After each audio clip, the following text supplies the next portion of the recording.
chegamos aos 5.000 membros aqui, quando a professora Maria Fernanda Virte aparece aqui no sistema. Quem é que vai fazer a devida apresentação da professora? A Ana Paixão fará a devida apresentação, então, da Maria Fernanda, e que já irá, com a palavra, então, falar do tema dos precedentes obrigatórios. Vamos ver se ela nos ouve, nos vê. Olá, gente, tudo bem? Boa noite. Boa noite, Oi. Ana Paixão, com a palavra. Tudo bom, Fernanda? Como é que está? Tudo bem? Querida, como é que você está? Que saudade de você. Eu também, quanto tempo, né? Eu ia até trazer teu livro, mas já ficou lá na editora, o livro que eu tenho autografado por ti, tão bacana. E bem-vinda ao time de elite, bem-vinda à nossa maratona, que está sendo... Que maratona, hein? A gente é insano, né? Todo mundo aqui é insano. Vocês são. Tá? Muito bem-vinda, que tu venha mais vezes aí Com nos certeza. visitar e participar com a gente, tá? Bom, pessoal, eu vou apresentar a querida amiga Maria Fernanda Wirtz, que ela é uma mestre em Direito e também assessora no STJ há mais de 10 anos também, né? Segue agora com qual ministro tu tá lá agora? Ministra Regina Helena. Ah, tô com a ministra Regina Helena, o ministro Napoleão aposentou, né? Sim. Mas aí continua a mesma coisa, previdenciário, servidor, concurso público. Perfeito. Então tá, seja bem-vinda, uma ótima aula para ti, tá? E te esperamos outras vezes aqui. Com certeza, um prazer, bem. Prazerzão. Primeiro, desculpa, viu, gente, pelo atraso, terrível. Mas nós temos um congresso em Brasília amanhã. E Brasília está tomada de previdenciarista. E eu acabei me enrolando nessa. Mas estamos aqui e para falar de um tema muito importante, né? Que é uma expectativa muito grande que a gente tem sobre superação de precedentes. E sabe que enquanto eu preparava o material, eu estava rememorando que o ministro Napoleão, ele dizia que ele tinha muito medo de precedentes. Quando a gente trabalhava com ele, eu tinha o costume de querer afetar. Era quando ainda no STJ a gente podia afetar monocraticamente. Então, bastava uma tomada de decisão do relator para afetar um tema, que o processo podia ser afetado numa decisão monocrática. E eu adorava afetar. E o ministro Napoleão falava, para de afetar, Fernanda, para de afetar. Senão, depois dá tudo errado e aí não tem mais o que a pessoa fazer. Porque vai ser um repetitivo ruim. Aí eu falava, não, e o meu medo, ministro, do senhor aposentar e depois saírem mudando a jurisprudência. E é exatamente esse o ponto, que é muito importante quando a gente fala de precedentes. Os precedentes, eles trazem estabilidade, mas é uma estabilidade que vem para os dois lados, né? Tanto é bom por tornar as coisas previsíveis, por finalmente, então, o ordenamento jurídico cumprir o papel dele, que é ser previsível e trazer segurança jurídica, né? Essa coisa dessa instabilidade jurisprudencial, das coisas estarem mudando sempre, é o que a gente não deseja. Por isso que a gente tem o sistema de repetitivo, para vir e firmar, e a partir dali, o profissional conseguir trabalhar com segurança. Só que essa segurança pode vir para os dois lados, né? Da mesma forma que é muito positivo quando a gente tem um repetitivo, por exemplo, que protege um direito do segurado. A gente tem ali, por exemplo, repetitivo da híbrida. Tá tudo certo, né? Foi julgado da melhor maneira possível e fazendo uma proteção muito grande do indivíduo que trabalha no campo e na cidade. Mas poderia ter ido pelo outro lado? Poderia ter sido mais favorável, por exemplo, à autarquia previdenciária? Poderia. Então, a estabilidade, ela vem para os dois lados. E quando a gente cria o sistema repetitivo, desde o ano de 2008, gente, ele vem do que a gente chama de crise do judiciário. Eu vou contar essa história para vocês entenderem por que é difícil a superação, tá? A gente vai falar sobre superação, mas para eu falar de superação, a gente vai ter que fazer, então, essa breve memória de como é que funciona o repetitivo e por que ele surge no nosso ordenamento. A expectativa... Diga, querida. Desculpa te interromper, mas só para verificar se você está conseguindo compartilhar a tela, se vai apresentar o material. Calma aí, deixa eu ver. Estamos compartilhando. Aí. Então, deixa eu botar o modo da apresentação para ficar bonito isso, né, gente? Aquela habilidade nenhuma, peraí. Aí, pronto. Eu acho que nem ficou como eu queria. Continua assim, mas tá bom. Tá ótimo. Importante entender, então, a sistemática de por que foi criado, e eu explicando para vocês por que foi criado, fica muito fácil entender porque é tão difícil mudar, né? Quando a gente cria, em 1988, o Superior Tribunal de Justiça, a grande ideia do ordenamento já era essa, né? A gente conseguiu uniformizar a interpretação das normas federais. O recurso extraordinário não era o recurso extraordinário que nós conhecemos, né? Ele tinha uma abrangência maior. A gente tinha o Tribunal Federal de Recursos, que já tentava ali fazer uma sistemática de uniformização, mas mesmo assim, o que se tinha era que o ordenamento jurídico tinha esse ar de imprevisão, né? De que a sorte dos indivíduos ainda dependia do lugar para onde foi distribuído o processo. Isso não pode ser, né? Lembra que a gente estuda, gente, no início da faculdade, que o ordenamento jurídico é modelado e construído exatamente para trazer segurança jurídica? E que segurança jurídica é essa quando um advogado, por exemplo, recebe um cliente em escritório e não consegue dizer para ele se aquilo ali é possível ou não? Ah, depende do juiz que cair, né? Depende de como o tribunal vai julgar. Então, a gente não tinha previsibilidade. Quando se cria o STJ, a expectativa, então, é que o Supremo ficasse muito ali claro na uniformização da norma constitucional e o STJ de todas as normas infraconstitucionais de alcance nacional. Pois bem, passados 20 anos, né, a gente via que as coisas não aconteciam, que a gente ainda tinha disparidade no tratamento de decisões que viviam em âmbito nacional. Então, a Constituição fazia uma promessa: todos são iguais perante a lei, fala no artigo 5º, todo mundo é igual perante a lei. Mas a realidade não era essa. Porque a realidade dependia de para onde foi distribuído o meu processo, né? Então, eu tinha uma realidade no TRF da 4ª que eu não tinha no TRF da 1ª. Então, esse todos são iguais perante a lei não funcionava na prática. E aí que começa a se modelar o sistema de precedentes, com a alteração do 543, né? Do Código Antigo, do Código Buzaide, para a gente trazer de volta esse recado. É como se dissessem: olha, tribunais, juízes do país, aquilo que o STJ e o STF julga precisa ser seguido, né? Eles vão julgar, uniformizar, e aquilo ali tem que trazer estabilidade. O sistema de repetivos foi modelado em 2008, mas ele foi modelado, digamos assim, num arremedo, né? O código não conversava sobre isso e alguma parte dele foi alterada para o sistema funcionar. E o resultado é que não funcionou tão bem, né? Não tinha esse ar de vinculação, esse ar de obrigatoriedade, e continuou mais ou menos na mesma. O STJ e o STF julgavam e cada tribunal fazia como que queria, e a ideia de cada cabeça uma sentença seguia pelo país afora. E então a gente tem a grande reforma processual, que é consolidada no Código de 2015, né, no Código especialmente elaborado pelo ministro Fux, claro que com muitos outros processualistas juntos. E a ideia é trazer estabilidade e segurança jurídica. E é por isso que alterar um repetitivo não pode mesmo ser algo fácil. Não pode mesmo ser algo simples, nem algo que a gente faça de uma maneira corriqueira, porque senão não adianta, né? Se eu julgar em repetitivo uma tese e me propor a pensar de novo ela daqui a 5 anos, então continua a instabilidade de sempre. Então, não tem como eu ter certeza se eu posso pautar a minha vida, minhas ações, meu planejamento social com aquele entendimento ou não. Por quê? Porque as coisas podem mudar. Então, como dizia o ministro Napoleão, né? Ele falava: eu tenho medo de repetitivo, porque é muito difícil alterar. E tem que ser. Porque se não for difícil, a gente fragiliza o sistema, né?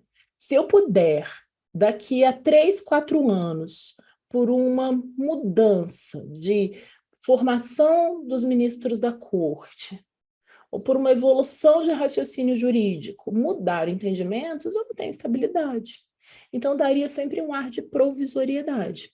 Por exemplo, o STJ, embora ele tenha ali uma conformação mais ou menos fixa, né? Demora até os ministros se afastarem, até os ministros aposentarem. Ano que vem, mesmo o direito público vai sofrer uma grande alteração. A gente já teve agora a saída do ministro Humberto, né, para direito privado. A gente vai ter o ministro Mauro Campbell indo para o CNJ, o ministro Herman Benjamin indo para a vice-presidência, a ministra Suzete aposentando. Então, vai mudar quase toda a composição da primeira sessão. Já tivemos agora a entrada, né, do ministro Paulo Sérgio. E essa mudança, por exemplo, justificaria o STJ repensar as coisas, mudar seus entendimentos? Não pode justificar, né? Porque se fosse assim, o sistema todo seria fragilizado. Então, dito tudo isso, né? Foi uma introdução longa, né? Era para ser uma introdução curta, mas virou uma introdução longa. A gente busca, então, entender qual é a possibilidade de superar um precedente. Quais são as condições ideais para que um tribunal possa alterar uma súmula, um repetitivo, um IRDR, um incidente de assunção de competência. Quando que isso ocorre? O Código de Processo Civil, ele não traz toda a sistemática de uma maneira muito minudente. Mas ali no parágrafo 2º do 927, né, que é o nosso dispositivo dos precedentes, ele já traz um pequeno movimento de como seria essa alteração. Ele diz que a alteração da tese jurídica, que está em enunciado de súmula ou em julgamento de repetitivo, poderá ser precedida de audiência pública e participação de pessoas, órgãos ou entidades que possam contribuir para a rediscussão da tese. Isso daqui é muito importante, né? A gente não vê acontecer, mas é um mecanismo muito importante, a ideia de que, para mudar uma tese, deveriam ser ouvidos os atores envolvidos naquela discussão socialmente, né? A quem aquela discussão atinge? Então, esses atores seriam convidados para uma audiência pública para que se pudesse fazer a melhor tomada de decisão. O Código traz ainda mais um alerta. Olha, em caso dessa alteração, seja de jurisprudência dominante ou da jurisprudência formada nos repetitivos, pode haver modulação dos efeitos no interesse social e na segurança jurídica. Não é obrigado a ter modulação de efeitos, mas o Código sugere que é bom que se faça. Por quê? Pelo que a gente estava falando aqui, né, no nosso movimento introdutório.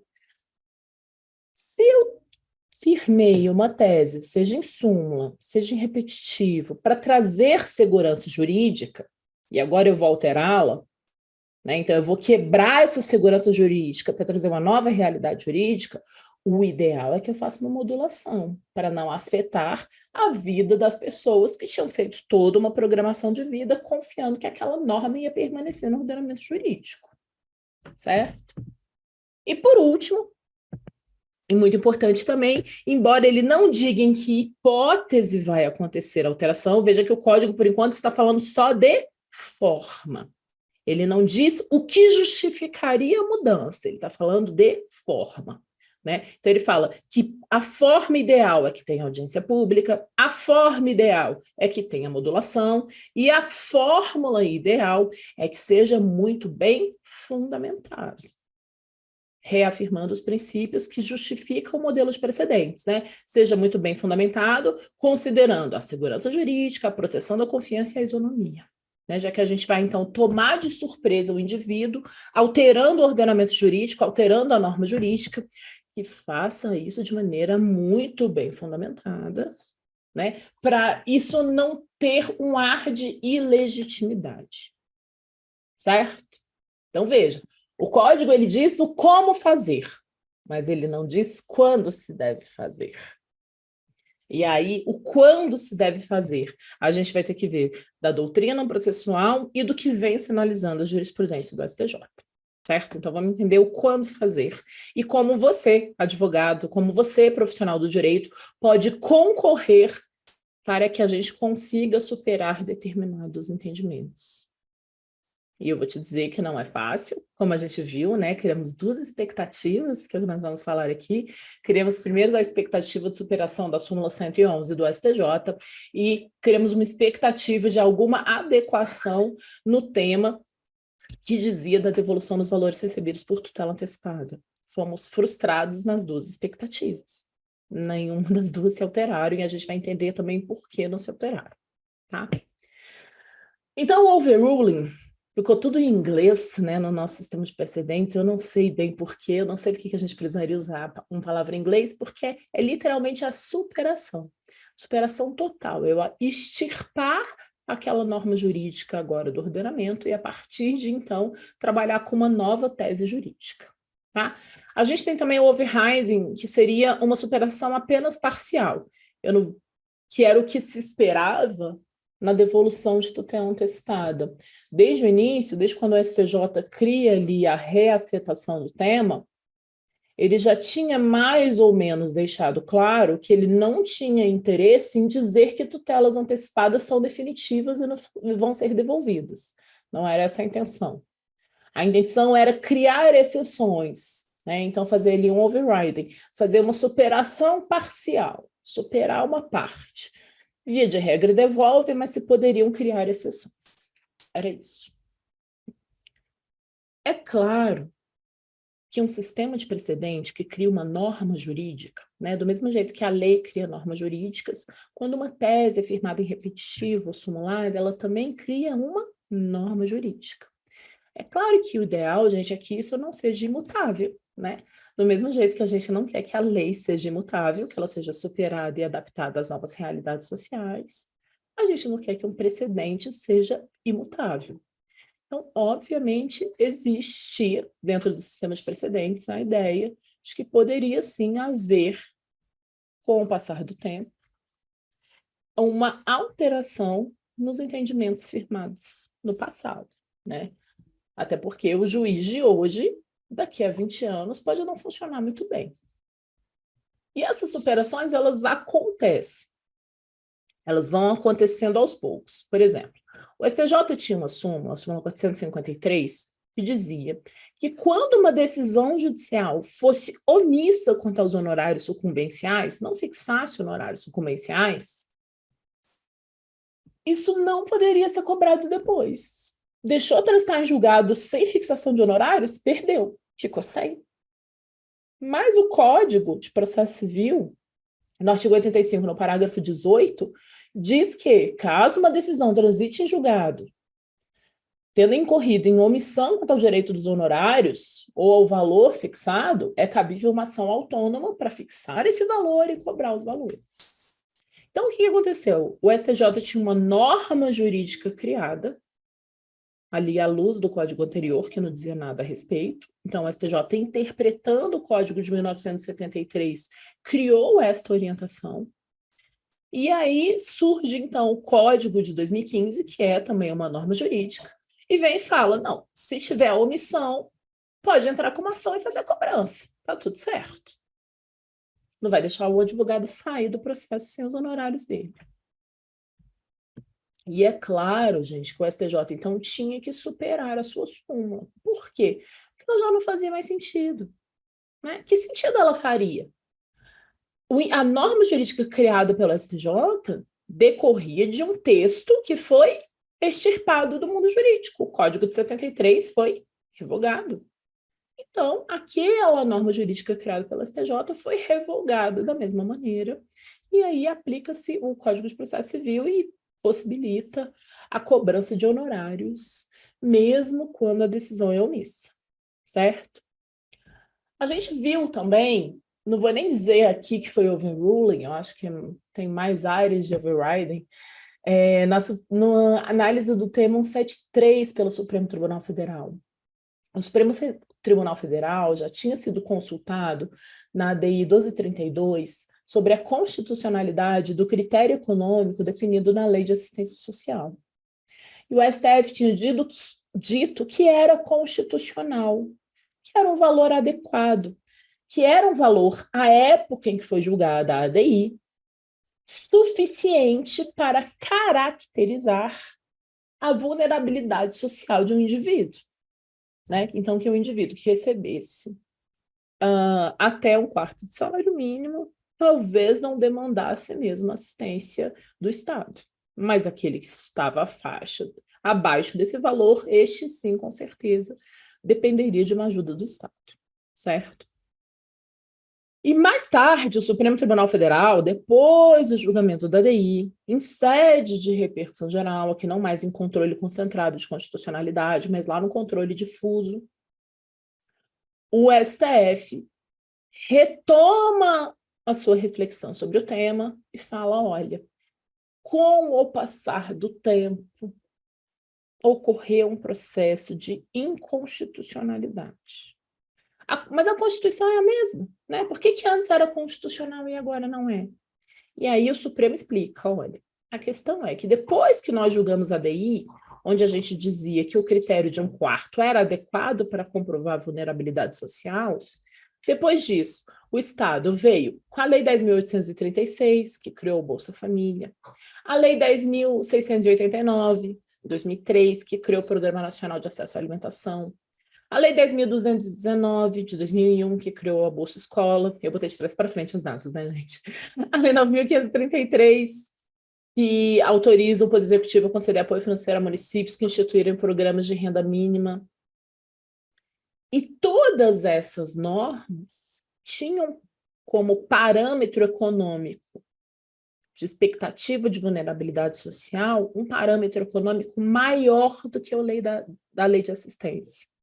Então, a Lei de Assistência de 93 trazia o parâmetro econômico de 1/4 per capita, de 1/4 de salário mínimo per capita, mas todos os programas que vieram depois do Estado traziam critérios mais flexíveis, como, por exemplo, meio salário mínimo per capita, afirmando nas suas políticas públicas que este valor, por exemplo, de meio salário mínimo per capita, já era suficiente para reconhecer a vulnerabilidade social do indivíduo e a necessidade de amparo complementar do Estado. Então, veja como se tornou incongruente as coisas, né? Lá no artigo 203 da Constituição, está claro que vai ter o salário mínimo para quem é pessoa com deficiência e idoso. E logo abaixo, né, nos incisos do artigo 203, logo abaixo do salário mínimo, diz que haverá também políticas públicas para combater a extrema pobreza, que são essas políticas públicas aqui, Bolsa Família, acesso à alimentação, Bolsa Escola. E aí, olha como as coisas se tornam incongruentes.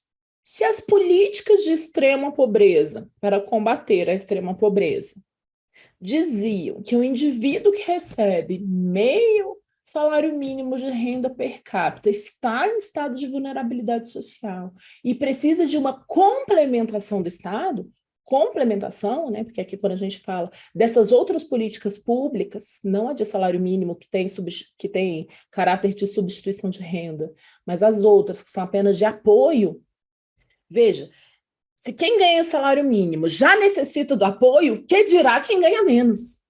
Aí não precisa só de apoio, né? Precisa realmente da substituição de renda. Então, o ministro Gilmar Mendes, que era o relator, ele fala, aconteceu, então, gente, um processo de inconstitucionalização. Por quê? Porque o nosso legislador, depois de 93, começou a sinalizar em outras normas jurídicas de que aquele critério de 1/4 de salário mínimo era insuficiente para comprovar situações de vulnerabilidade social. E é então que o Supremo, no julgamento do tema 173, diz, olha, este critério passa então agora a ser inconstitucional. Eu disse que ele era constitucional, mas a sociedade e o ordenamento jurídico evoluiu para um ponto onde ele já não é mais suficiente. Né? E aí a gente faz a declaração da inconstitucionalidade sem nulidade. O Supremo diz que é inconstitucional, mas não anula, né? Porque a gente precisa de algum critério para a administração continuar analisando benefício, mas ele diz, não é suficiente, analise o caso concreto, certo? Então, veja, nessas duas situações, só para trazer a título de início de reflexões, né, para afirmar o entendimento com vocês, nas duas situações, superação da súmula 453 do STJ, superação do critério econômico pelo Supremo, o que a gente viu acontecendo? Normas novas chegando no ordenamento jurídico que justificavam uma tomada de decisão diferenciada, tá? Essa mudança de entendimento, ela nem sempre precisa acontecer dessa maneira. Por exemplo, quando publica o Código de Processo Civil de 2015, o STJ foi lá e superou suas súmulas, várias outras. Eu dei aqui o exemplo da 453, mas a gente tem outras. Mas essa superação, ela também pode acontecer aos pouquinhos, né? Com uma sinalização. A gente vê que o tribunal ainda não superou, mas está sinalizando que vai superar, né? Quando a gente vê que os relatores começam a colocar ali uma ressalva de ponto de vista, ou dentro de um tribunal, um ou outro jogador começa a se manifestar contrário a posicionamentos. Quer ver um exemplo disso daqui, gente, do signaling acontecendo no STJ? O STJ tem uma tese firmada em sede repetitivo que diz que todas as sentenças ilíquidas contra a fazenda pública precisam passar por remessa necessária. E não se pode estimar o valor para ver se está dentro ou não do valor de alçada da remessa necessária. Se é ilíquida, contra a fazenda, remessa necessária. Mas o STJ começou a sinalizar, desde o Código de Processo Civil de 2015, que muda o valor de alçada da remessa necessária para 1.000 salários mínimos e não mais 60, ele começou a sinalizar que em previdenciário, então, não haveria mais remessa necessária. A gente tem alguns julgados da primeira turma que dizem isso, né? Olha, considerando o valor do teto previdenciário, eu acho que não chega a 1.000 salários mínimos a condenação. Era bom se chegasse, né, gente? Uma condenação aí de 1.300.000 era bom. Mas o normal é não chegar. Então, o STJ começa a sinalizar que vai superar, pelo menos em parte, aqui não vai ser nem um overruling, vai ser um overriding, né? Vai superar em partes o repetitivo. Vai manter a regra geral, né, de ter remessa necessária em caso de sentença ilíquida, mas em alguns casos específicos, onde se pode prever que a condenação não vai chegar na alçada de 1.000 salários mínimos, então afastar. Isso está afetado, né? Entendam isso também, que um repetitivo, uma súmula, ele nunca pode ser superado por um relator. Ele nunca pode ser superado por uma turma. Ele sempre precisa ser superado pelo órgão que criou ele. Tanto que essa matéria da superação da remessa necessária em previdenciário tinha sido afetada pela primeira sessão, e a ministra Suzete Magalhães entra com uma questão de ordem e fala: a primeira sessão não pode superar, porque não foi ela que criou o precedente. Quem criou o precedente foi a Corte Especial do STJ, é a Corte Especial do STJ que pode desfazer. Isso é importante vocês terem em mente. Você nunca vai conseguir, ali no seu processo, no seu caso concreto, por exemplo, Fernanda, eu consegui subir um RESP para o STJ. Eu vou tentar na turma a superação da súmula. Eu vou tentar na turma a superação do repetitivo. Você não vai conseguir. A superação, não. Você pode até conseguir um julgado que entre aqui na categoria do signaling, né? Que vai sinalizar uma mudança de entendimento, mas a superação, né? A alteração do repetitivo, a alteração da súmula ou a sua supressão do ordenamento jurídico só pode acontecer pelo mesmo órgão que criou, né? Então, o ministro vai ter que afetar isso para a sessão ou para a corte especial. É só assim que é superado. Nunca vai ser superado num julgamento de turma, tá, gente? Isso é bem importante deixar as expectativas no lugar, certo? Bom, como eu disse para vocês, o código, então, não nos traz o quando fazer a superação, embora ele diga a melhor forma de fazer a superação. A jurisprudência, eu trouxe aqui 2 casos para vocês, e trouxe agora o terceiro, né, que é o da remessa necessária. Então, a remessa necessária, o parâmetro do benefício assistencial e os honorários omissos. Quando que aconteceu essas alterações? Quando a norma mudou. E aí justifica superar mesmo um repetitivo ou uma súmula. Por quê? O que é o repetitivo, o que é a súmula? É o entendimento de um tribunal a respeito da norma jurídica vigente, né? É claro que a lei tem lacunas, é claro que a lei é passível de interpretação. Então, a lei vigente naquele momento A norma vigente naquele momento é interpretada e consolidada, ou numa súmula ou num repetitivo. Quando esta norma deixa de existir, ou quando surgem outras normas do ordenamento jurídico que vão tornando incompatível aquela primeira interpretação, aí sim começa a abrir-se, então, a possibilidade de superação. Então, embora a gente não tenha requisitos claros mesmo no Código de Processo Civil quando se pode ou não superar, o que a jurisprudência vem sinalizando é isso. Olha lá.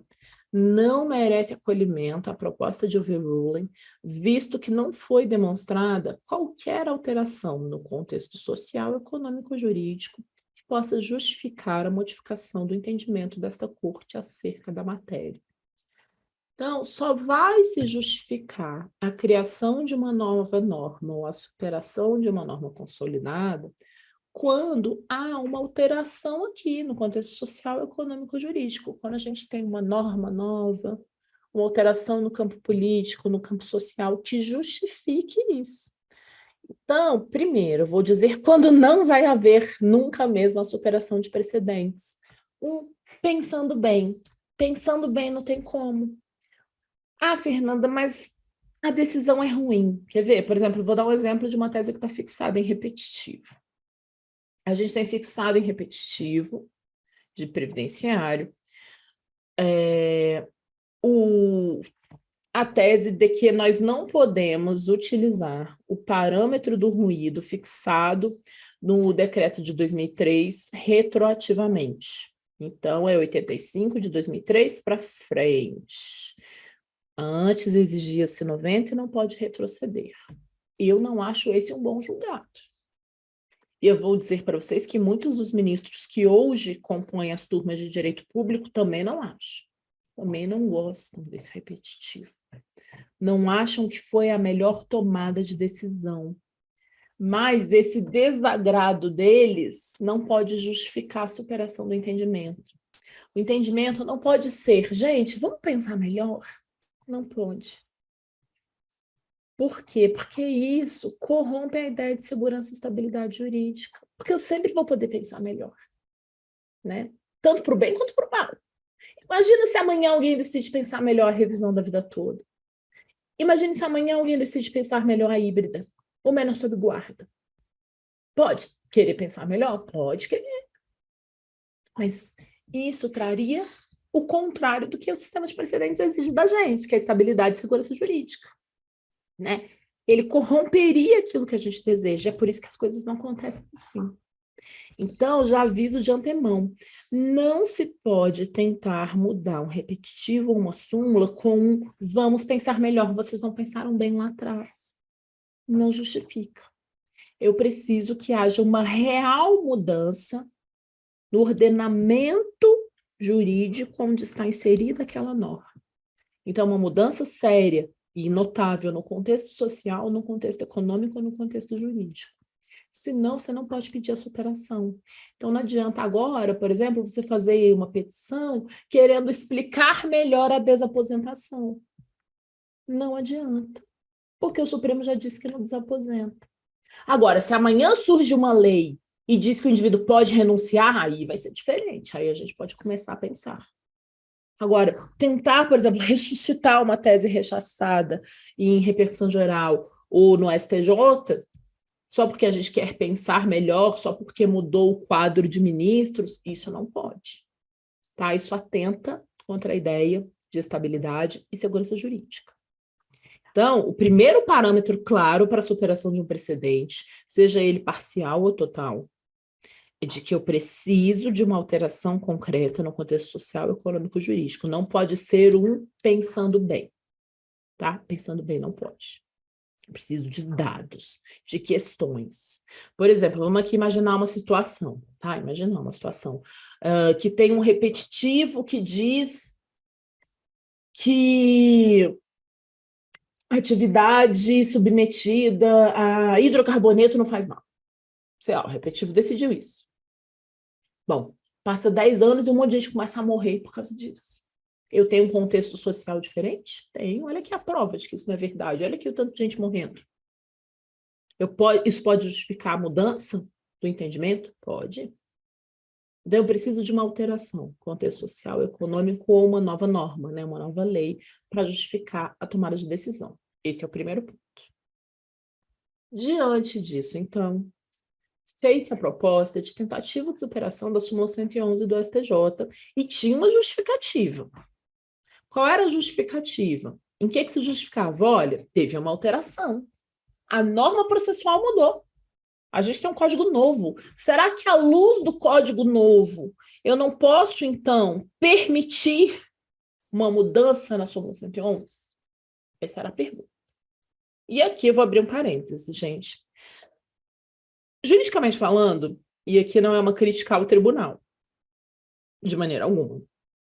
É uma crítica a um posicionamento judicial, e a gente está falando aqui com liberdade acadêmica. Para mim, desde o início, a súmula 111 estava errada. Porque desde o Código de 1973, já se dizia que os honorários tinham que ser sobre toda a condenação. Então, por que em previdenciário as coisas eram diferentes? Não tinha uma justificativa razoável para isso. Para mim, desde lá, já não era adequado. Mas eu não posso superar uma súmula, como eu acabei de dizer, só porque a gente pensou ruim no passado, né? O pensamento do passado foi ruim, vamos consertar? Não pode. Algo tem que mudar, que justifique isso. E aí, então, a proposta era, será que o código não muda tudo isso, Fernanda? O código, quando diz que os honorários têm que ser sobre o valor da condenação ou sobre todo o proveito econômico, não justifica a mudança da súmula 111? E o que o STJ disse? Não justifica. Porque o Código de 73 já dizia que era sobre a condenação. Não dizia sobre o proveito econômico, mas já dizia toda a condenação.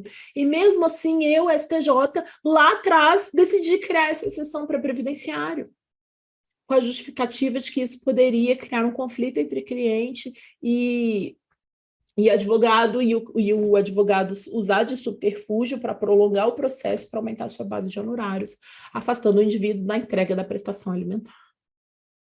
Então, o STJ fala, eu não acho que esse novo texto muda as coisas, o meu raciocínio lá de trás permanece rígido. A mudança processual não foi suficiente para justificar a superação. Foi isso que disse o STJ no fim das contas. A mudança não é suficientemente boa para eu mudar as questões. E foi a mesma coisa que disse o STJ quando disse que não ia fazer nem overruling nem overriding da devolução de tutela antecipada. Eu acho que poderia fazer uma superação parcial, mas entendeu o STJ que não. Por quê? Por que o STJ entendeu que não? Porque ele falou, não tem nada que justifique, nada mudou no ordenamento jurídico. Tutelas provisórias continuam tendo ar de provisoriedade. Tutelas provisórias não podem ter ânimo nem caráter definitivo, porque a lei sempre vedou você conceder uma tutela antecipada quando não há como restaurar o status quo ante. Então, se a questão é porque é alimentar, então não pode dar tutela antecipada em previdenciário. Porque se eu não puder restaurar, então não pode dar. É isso que diz o STJ. O STJ fala, nada aconteceu no ordenamento jurídico que me permita mudar a minha conclusão. Tutelas antecipadas continuam sendo provisórias, independente de ser dada na sentença, início litis, com recurso do INSS, ser recurso do INSS, em sede de segunda instância, em sede de instância superior, processo não transitou em julgado, é provisório. Recebeu antes do trânsito em julgado, é provisório, vai devolver. Foi isso que o STJ disse, e o STJ fala, nada mudou. Então, os dois temas, gente, não foram alterados, nem a súmula 111, nem a devolução da tutela antecipada, sob a mesma justificativa. Não houve alteração, nem social, nem jurídica, nem no ordenamento legislativo, que me justifique eu mudar a minha tomada de decisão. E aqui não significa o STJ dizer, eu tomei a melhor decisão possível no dia que eu fiz a súmula 111. Eu tomei a melhor decisão possível quando eu mandei não devolver a tutela antecipada. Não, só significa dizer que, a mudança ocorrida na legislação não justifica ainda a superação. Pode não ser a melhor decisão, e é o que eu volto a dizer, e a gente tem que entender isso. Superação, gente, não tem a ver com ser a melhor tomada de decisão. pode não ter sido a melhor decisão. Eu mesma sou a favor da superação das duas, tá, gente? Eu, pessoalmente, Maria Fernanda, como professora, sou a favor do overriding, de uma superação parcial da devolução do tutela antecipada, criando exceções possíveis, e sou a favor da superação da súmula 111. Eu, Fernanda. Mas, diz o STJ, eu não tenho nada o que fazer agora, porque nada mudou a ponto de justificar minha tomada de decisão. Eu não posso mudar meus comandos firmados em repetitivo, em súmula, só por um pensando bem. Né? Vamos refletir melhor à luz dos novos tempos. Infelizmente, gente, não dá. Trago aqui a íntegra para quem ainda não leu, tá? Não vou ler com vocês, obviamente, né? 11 horas da noite ninguém quer. Trago aqui também a ementa da súmula 111. Então, explicada, trago aqui o voto vencido, tá, gente, do ministro Humberto Martins, que entendia pela superação, mas não foi acolhido. E, por último, trago, então, um como proceder. Primeiro, você tem que manter a sua expectativa no lugar. Você não vai conseguir superar a repetitiva súmula só por um, vamos refinar o pensamento. Isso não vai dar. Quando você for tentar discutir um repetitivo, discutir uma súmula, discutir o que já está fixado, é preciso que você faça um tópico preliminar desde o início, anunciando com muita sinceridade o que você pretende fazer. Porque senão, no automatismo, eu leio e falo, não, aqui aplica tal repetitivo, e já vou negar. Né? Lembra que o segredo do repetitivo é esse, é ser impeditivo, né, de recurso, e criar automatismo na tomada de decisão para o judiciário ser mais rápido mesmo. Então, quer tentar uma superação? Antes de tudo, faça um tópico preliminar logo lá no início. E avise com todas as letras, olha, eu sei que existe o tema tal, eu sei que existe a súmula tal, mas eu acho que está na hora de uma tomada de decisão diferente. Provoque o debate. Então, para provocar esse debate, não adianta vir, então, com contexto. Olha, eu acho que julgaram mal, vamos rejulgar? Não pode. Isso quebra segurança jurídica.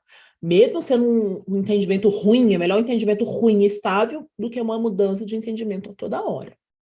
Tá, gente? Por mais que a gente fique contrariado de ouvir isso, é melhor um entendimento ruim e estável do que uma mudança de entendimento a toda hora. Então,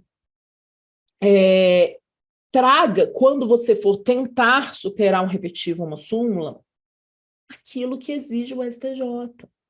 Traga no seu relato o que aconteceu após o julgamento desse repetitivo, após a fixação dessa súmula.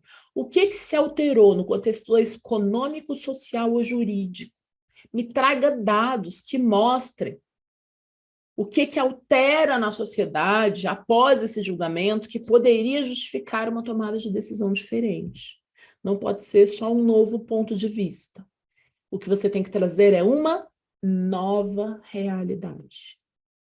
E uma dica que eu dou, se dê ao trabalho de ler com muita cautela o voto condutor do precedente, tanto os votos que conduzem à formação de uma súmula ou o voto que conduz à formação do repetitivo, para você entender qual era o cenário econômico, social e jurídico no qual foi firmado aquele entendimento, para que você, então, possa apresentar um novo cenário. Um cenário onde a superação vai ser possível, né? Um cenário onde as coisas podem ser superadas.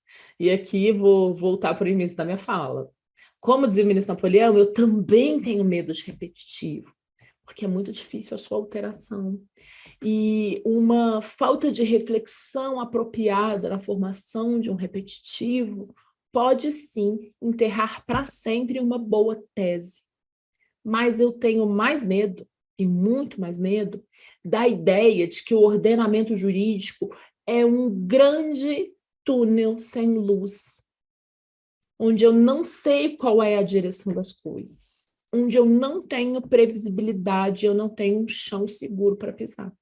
Né? O ideal, por exemplo, hoje, então, é que a gente tenha ali a certeza absoluta de que devolução de tutela antecipada é uma regra, para você conseguir, no seu caso concreto, examinar com muita clareza se você vai pedir ou não tutela antecipada para o seu cliente.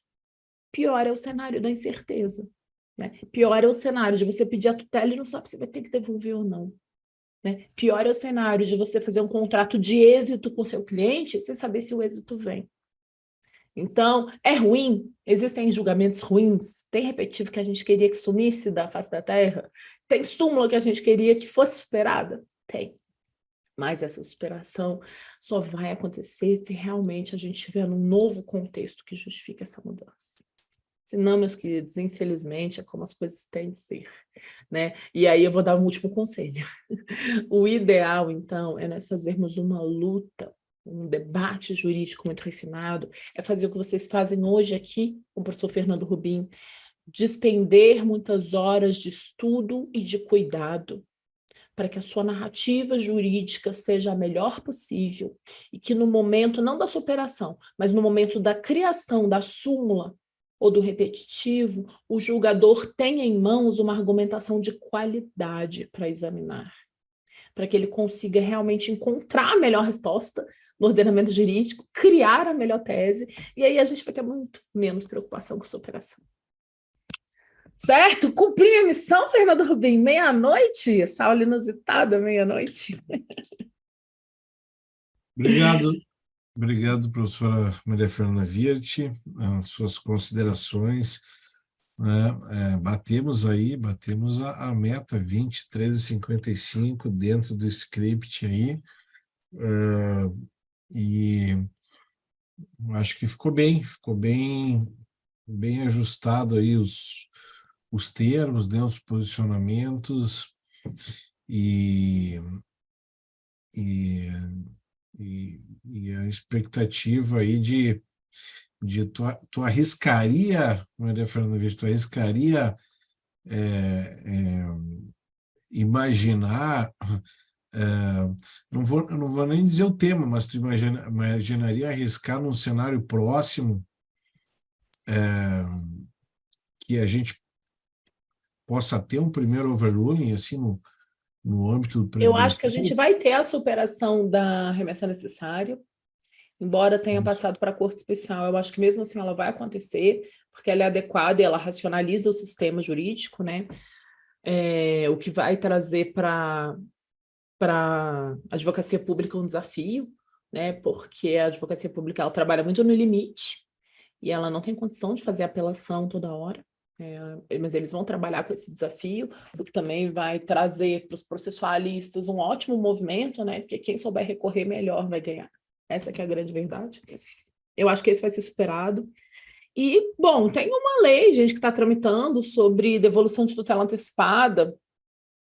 Eu vou ser honesta que eu não vejo com muita expectativa positiva de que isso seja aprovado. Porque, e aí o professor Rubim sabe melhor do que eu, né, Rubim? Não tem como a gente dar de definitividade a uma tutela provisória. Não tem como, por mais que a gente queira, né, dizer, mas é alimentar. Então, gente, se eu não posso restaurar as coisas, então eu não posso dar tutela. Isso é uma regra básica de processo civil. As tutelas só podem ser antecipadas quando elas podem ser restituídas. Se elas não podem ser restituídas, elas não podem ser concedidas.